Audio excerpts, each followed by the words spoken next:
विद्यार्थी मित्रांनो, मी प्राध्यापक खुर्णे कावेरी जीवनराव.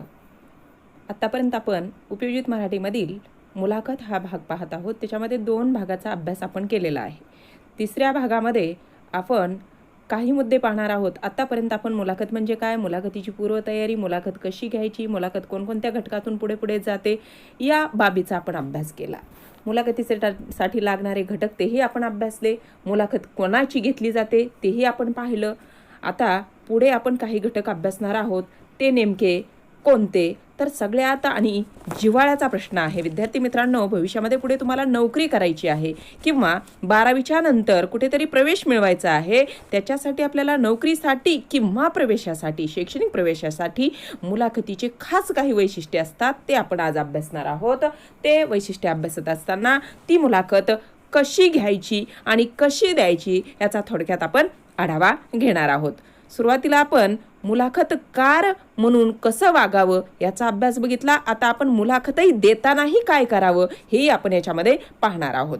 आता याच्यामध्ये नेमकं काय असतं तर उमेदवाराच्या बुद्धिमत्ता, गुणवत्ता, ज्ञानाची पातळी, त्याचे कौशल्य, त्याचा कल या सर्वांचे मूल्यमापन या मुलाखतीमध्ये केले जाते. आता नोकरीसाठी मुलाखत घ्यायची आहे म्हणजे आलेला उमेदवार त्याची बौद्धिक क्षमता कशी आहे, त्याची गुणवत्ता कितपत आहे, त्याची ज्ञानाची पातळी कितपत आहे, त्याचे कौशल्य कशा पद्धतीचे आहेत, त्याचा कल कोणत्या क्षेत्राकडे जास्तीचा आहे आणि एकंदरच त्याचं व्यक्तिमत्व कसं आहे या गोष्टीचा अभ्यास आपल्याला करावा लागतो. त्या पद्धतीने आपल्याला तयारी करावी लागते. पुढे आहे उमेदवाराच्या व्यक्तिमत्वाचे मूल्यमापनावर अधिक भर दिला जातो. कारण जेव्हा प्रश्न विचारले जातात नोकरीमध्ये, जेव्हा एखाद्या व्यक्तीची शैक्षणिक पात्रता ठरवलेली असते पण एक निकष लावण्यासाठी त्याच्या व्यक्तिमत्वावर अधिक म्हणजे त्याच्या व्यक्तिमत्वाचं मूल्यमापन केलं जातं की ही व्यक्ती या क्षेत्रामध्ये काम करण्यासाठी प्रभावी होऊ शकते का, या गोष्टीसाठी त्याच प्रकारचे प्रश्न त्याला विचारले जातात. त्याला या कार्यक्षेत्रात आवड आहे का की मारून मुटकून या क्षेत्रामध्ये तो आलेला आहे हे आपल्याला अभ्यासायचं असतं. जोपर्यंत ती व्यक्ती मनापासून काम करण्यास सक्षम नाही तोपर्यंत त्या क्षेत्रात येऊन उपयोग नसतो हेही आपल्याला त्याच्यामध्ये शोधायचं असतं. पुढचा जो घटक आहे की उमेदवाराच्या जीवनविषयक दृष्टिकोनापेक्षा त्याच्या वर्तनास संबंधित प्रश्न विचारण्यावर भर दिला जातो. विद्यार्थी मित्रांनो, एकंदर त्याचं वैयक्तिक जीवन काय आहे हे न पाहता त्याच्या वर्तनाशी आपला संबंध आलेला असतो की त्यांनी डिग्री कशी मिळवली, तो राहतो कुठं, कोणत्या गावामध्ये राहतो, कुठल्या भौगोलिक दृष्टिकोनातून त्याचा विचार न करता, त्याच्या जातीचा, धर्माचा, पंथाचा विचार न करता केवळ त्याचं वर्तन कसं आहे आणि या पदासाठी तो लायक आहे की नाही याच्यासाठीच खऱ्या अर्थाने त्याचं वर्तन योग्य असेल तर त्या प्रकारचे प्रश्न त्याला विचारले जावेत आणि प्रश्नही त्याच प्रकारचे असणं अत्यंत गरजेचं असतं जेणेकरून त्याची त्या नोकरीसाठीची पात्रता आपण पाहिलेलीच असते. फक्त आपल्याला तो माणूस म्हणून या पदावर काम करण्यासाठी योग्य आहे की नाही हे अभ्यासणं गरजेचं असतं. त्यासाठी त्या प्रकारचेच प्रश्न त्याला विचारले जावेत. अशाच प्रकारचे प्रश्न विचारण्यासाठी प्रश्नावली तयार करावी हे देखील त्याचं खास वैशिष्ट्य आपल्याला सांगता येईल. मुलाखत फक्त नोकरीसाठीच घेतली जाते असं नाही तर एखाद्या शैक्षणिक क्षेत्रात प्रवेश घेण्यासाठी देखील मुलाखत घेतली जाते. मग अशा वेळी त्या व्यक्तीच्या दृष्टिकोनाचा निकषही अभ्यासावा लागतो, पडताळून पाहावा लागतो. ती व्यक्ती कशा प्रकारची आहे. आपण मागे सर्वांनी पाहिलं असेल की एखाद्या व्यक्तीला प्रश्न विचारल्यानंतर त्याच्या बुद्धीचा कस पाहिला जातो. उदाहरणार्थ पूर्वी सांगितलं जायचं की बाबा एखादा उमेदवार आला आणि त्याला विचारलं की तुझ्या शर्टला बटन किती, तर मग तो चाच पडतो आणि ते दररोज घालणारा शर्ट आहे त्याला किती बटन आहेत असा जर प्रश्न विचारला तर त्याला तो सांगता येत नाहीत. किंवा जिन्याच्या पायऱ्या म्हणजे त्याही त्याला सांगता येत नाही. त्याच्यावरूनच आपल्या लक्षात येतो की तो उमेदवार किती सक्षम आहे. पुढं उमेदवार हा बोलतो कसा, त्याचा पोशाख कसा आहे यापेक्षा स्पर्धेच्या युगात टिकून राहण्यासाठी आवश्यक कौशल्य त्याच्याजवळ आहेत की नाही याचीही चाचपणी केली जाते.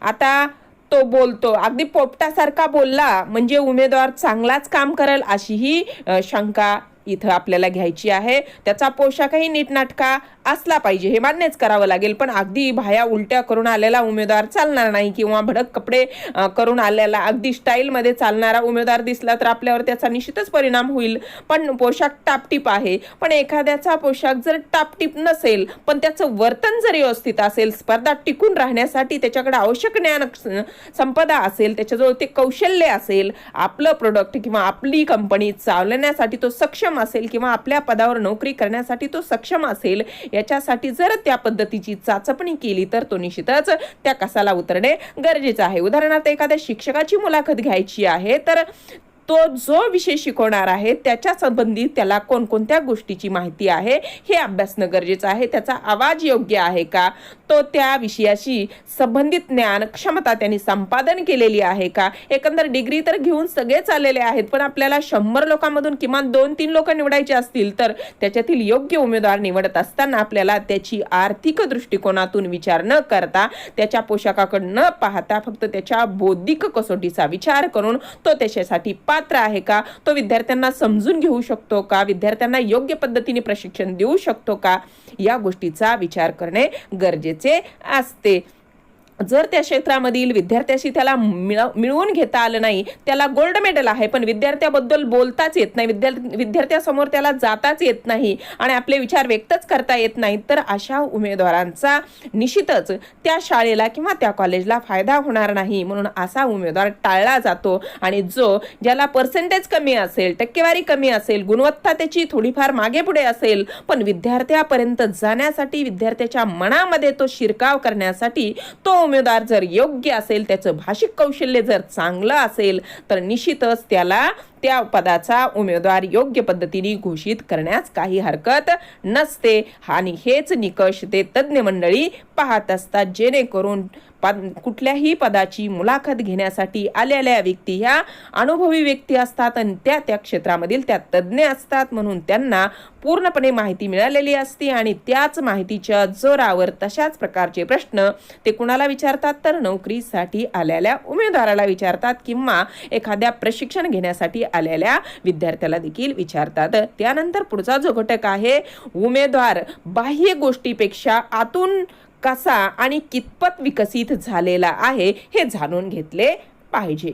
अगदी टकाटक राहणीमान आहे आणि तो अगदी सुंदर असे कपडे घालून आलेला आहे आणि त्याचा पेहराव योग्य आहे, त्याची भाषा शैली बोलण्याची योग्य आहे, पण त्याला त्या विषयाचं ज्ञान कितपत आहे, त्या विषयाशी त्याचं माइंड कितपत विकसित झालेलं आहे, मानवतेचा दृष्टिकोन त्याच्याकडे कितपत आहे, याही गोष्टीचा विचार करणं गरजेचं आहे. त्याच्या ठिकाणी हजरजबाबीपणा आहे की नाही हेही पाहिलं जातं. उमेदवाराकडून अपेक्षित कौशल्ये काही आपल्याला असतात.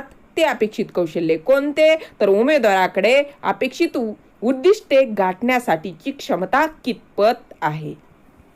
उमेदवाराकडे क्षमता ही असली पाहिजे, हजरजबाबीपणा असला पाहिजे. संकटाच्या काळी त्याला त्या ठिकाणी आपलं मत व्यक्त करता आलं पाहिजे, परिस्थिती सांभाळून घेता आली पाहिजे. उमेदवाराकडे गट कार्य आणि गट नेतृत्व करण्याचे कौशल्य कितपत आहे हे देखील पाहिलं पाहिजे.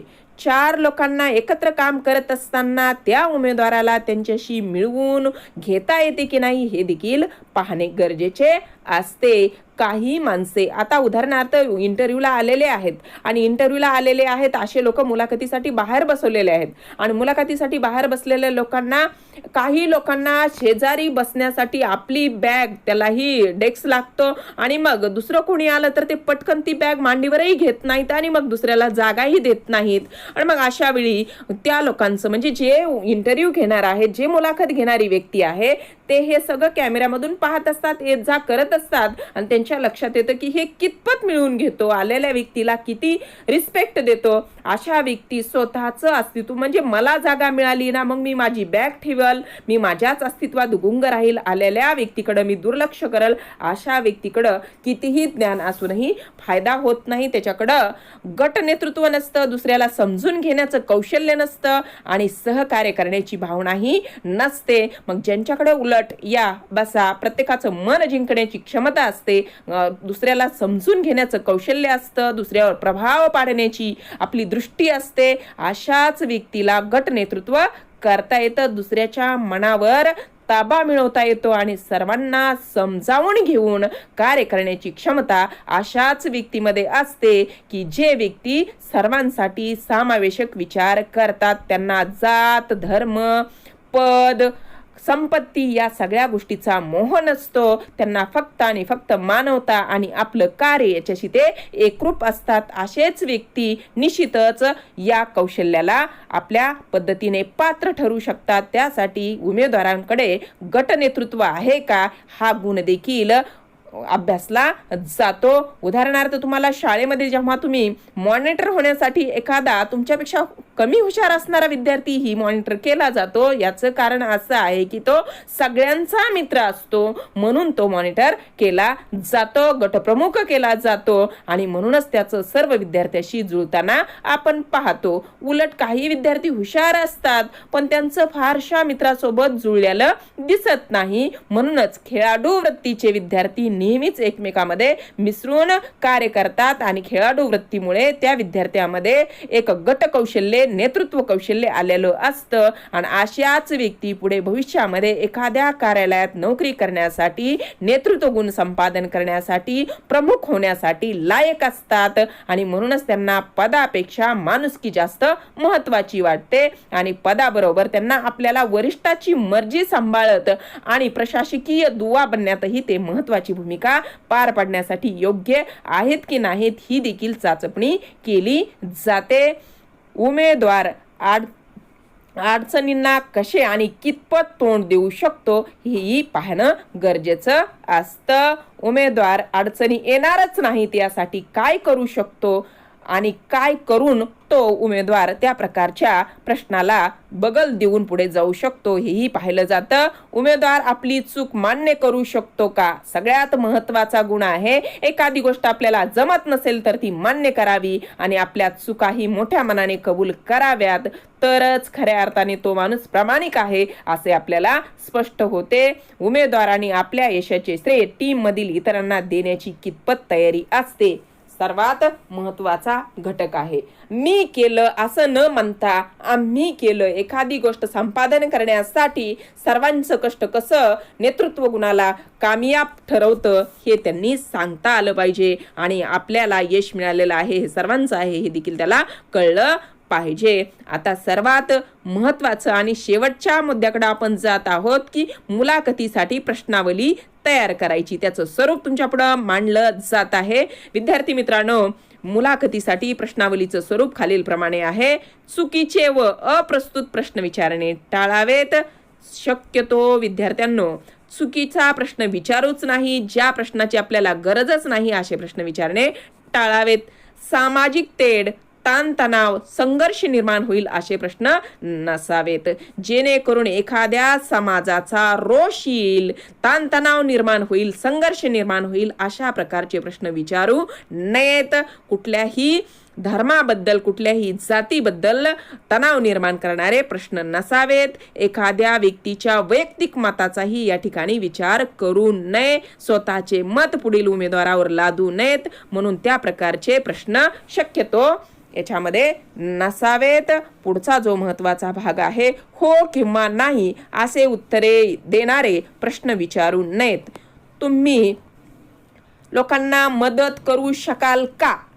होय नाही अशा प्रकारचा प्रश्न शक्यतो विचारूच नये. जेणेकरून उमेदवाराला म्हणजे मुलाखत देणाऱ्या व्यक्तीला बोलण्यास संधी मिळणार नाही आणि त्याच्यातून आपल्याला त्याचे विचार प्रकट करण्यासाठी योग्य वेळ मिळणार नाही. त्यामुळे हो किंवा नाही अशा प्रकारचे होकारार्थी आणि नकारार्थी प्रश्न शक्यतो टाळावेत.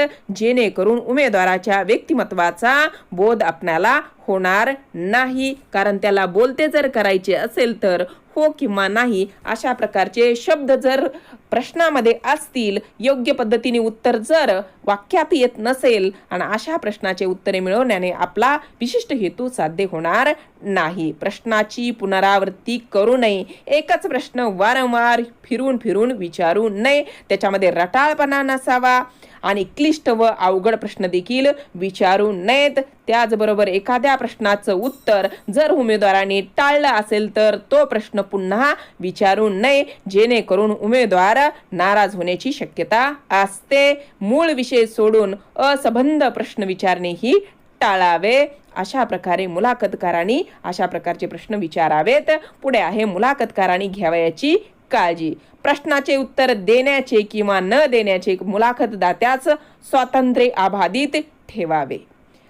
त्या प्रश्नाचं उत्तर त्यांनी दिलंच पाहिजे. मुलाखतदात्याने असा त्यांच्यावरती कुठल्याही प्रकारचा दबाव नसावा. त्याचं पूर्णपणे स्वातंत्र्य त्यांच्याकडेच राहील. त्याने जर एखाद्या प्रश्नाचं उत्तर टाळलं असेल तर आपण पुन्हा त्या प्रश्नावर भर देऊ नये, त्याला थोडीशी बगल द्यावी आणि पुढच्या प्रश्नाकडे वळावं. मुलाखत दरम्यान अनौपचारिक आणि सकारात्मक वातावरण निर्माण करावे. तिथे औपचारिकपणा नसावा. अगदी साचबद्ध पद्धतीने मुलाखत चालू करू नये आणि कायम नकारात्मक वातावरण ठेवू नये. उमेदवाराबद्दल आपली एक सकारात्मक ऊर्जा त्या ठिकाणी निर्माण होईल असंच वातावरण निर्माण करावं. प्रत्येक प्रश्नावरती सकारात्मक पद्धतीने विचार करावा आणि त्यांच्या प्रश्नाच्या मध्यावरच जाऊन त्यांच्या विचाराशी सहमत होऊन त्यातच आपली भूमिका न मांडता उमेदवाराची भूमिका समजावून घ्यावी आणि वातावरण हे सकारात्मक ठेवावं, जेणेकरून त्या उमेदवाराला मुलाखत देणाऱ्या व्यक्तीला या ठिकाणी मुलाखत देणे योग्य ठरेल. त्याचप्रमाणे संयम, विवेक, नैतिकतेचे पालन याने खुसखुशीतपणे जोड देऊन मुलाखतीस आरंभ करावा. आता विद्यार्थ्यांनो, सगळ्यात महत्त्वाचा जो गुण आहे तर संयम असला पाहिजे, विवेक असला पाहिजे. विवेक म्हणजे काय तर एखाद्या वेळी उमेदवाराने जर आपला कल एखाद्या गोष्टीकडे वळवला आणि चटपटीत उत्तर दिलं, कधी कधी निगेटिव्ह पॉझिटिव्ह आपल्या मताशी विरोधी जरी उत्तर दिलं तरी मुलाखतकाराला ते सांभाळून घेता आलं पाहिजे. पूर्वतयारी आणि पूर्व अभ्यास न करता आत्मविश्वासाच्या आहारी जाऊन मुलाखत नक्कीच घेऊ नये, कारण कुठलीही व्यक्ती ही परिपूर्ण नसते आणि मुलाखत ही सगळ्या श्रोत्यांसाठी असते. ती एका व्यक्तीसाठी नसते, तर समाजाला त्याच्यातून काहीतरी बोध द्यायचा असतो. त्यासाठी आत्मविश्वास असावा प्रत्येक व्यक्तीकडे, पण आत्मविश्वासाच्या आहारी जाऊन मुलाखत घेऊ नये, कारण अशा मुलाखती खऱ्या अर्थाने योग्य पद्धतीने पार पाडल्या जाणार नाहीत. आणि जे मुलाखतीचं मुख्य उद्दिष्ट आहे त्या व्यक्तिमत्वांचा अभ्यास करणं ते आपल्याला स्पष्ट होणार नाही. मुलाखतीच्या दरम्यान हास्यास्पद हावभाव करू नये, कारण दृकश्राव्य माध्यमाला जर आपण प्रकट मुलाखती दरम्यान हास्यास्पद हावभाव करू नये हे आता मी तुम्हाला सांगितलं, जेणेकरून समोरच्या व्यक्तीवर आपला चांगला प्रभाव पडला पाहिजे. नसता आपला प्रभाव जर योग्य पडला नाही तर मुलाखत योग्य दिशेला जाताना दिसणार नाही आणि आपलं उद्दिष्ट साध्य होणार नाही. त्यासाठी आपण सर्वांच्या समोर बसलेलो आहोत आणि आपले हावभाव हे योग्यच असले पाहिजे, जेणेकरून ती हास्यास्पद होणार नाही याची दक्षता आपल्या या उमेदवाराने मुलाखतकाराने घ्यावी. त्यानंतर मुलाखतदात्यापेक्षा मुलाखतकाराने स्वतः जास्त बोलू नये, कारण की मुलाखत दात्याला जास्त वेळ बोलण्यास द्यावा, जेणेकरून त्याच्या व्यक्तिमत्वाचे विविध कंगोरे समोरच्या श्रोत्यांना, प्रेक्षकांना समजतील आणि त्याच्या कार्याचा योग्य प्रमाणे आढावा आपल्याला घेता येईल. स्वतःचं मत प्रकट न करता उमेदवारांचे म्हणजेच मुलाखतकाराचे दात्याचे काय करावे तर विचार समजून घ्यावेत. मुलाखतकाराने कमी बोलावं. मुलाखत नियोजित वेळेत पूर्ण करावी. जेणेकरून मुलाखत जर 10 मिनिटाची असेल तर त्याला 15 मिनिटं लावू नये. जेणेकरून आल्याला श्रोताही आणि आल्याला मुलाखत दाताही कसा असतो तर त्याच्या वेळेशी प्रामाणिक असतो. त्याला दुसरे इतर कामं असतात आणि मग अशा वेळी जर आपण वेळेत पूर्ण केली नाही तर मुलाखत योग्य होणार नाही. विद्यार्थी मित्रांनो, आता तुम्ही व्हिडिओ पाहणारच आहोत. तो पाहून झालेला आहे आणि त्याच्यासाठी तुम्ही कृती सोडवायची आहे. नंबर 1 ची कृती तुम्हाला सोडवायची आहे. मुलाखतीसाठी घेतल्या जाणाऱ्या मुलाखतीतील मुलाखतदात्याकडून केल्या जाणाऱ्या अपेक्षा स्वतःच्या शब्दात लिहा. कारण तुम्हाला परीक्षेमध्ये उत्तरही लिहिता आले पाहिजे आणि जर तुम्ही हा व्हिडिओ व्यवस्थित ऐकला असेल तर याची उत्तरे तुम्हाला निश्चितच चांगल्या पद्धतीने लिहिता येतील. तुमच्या वहीत संग्रहित ठेवायचे. पुढचा जी कृती करायची आहे तुम्हाला ती मुलाखत घेताना घ्यावयाची काळजी तुमच्या शब्दात लिहा. तीही अगदी स्पष्ट शब्दामध्ये मी तुम्हाला सांगितलेले आहे. त्याचं तुम्हाला स्क्रीनवरती काही ओळीमध्ये थोडक्यात माहिती देखील दिलेली आहे. ती तुम्ही अभ्यासायची आहे. पुढचं आहे खालील व्यक्तीच्या मुलाखती घेण्यासाठी प्रश्नावली तयार करा. 1 भाजीवाला, दुसरी आहे प्रचारिका. थांबूया.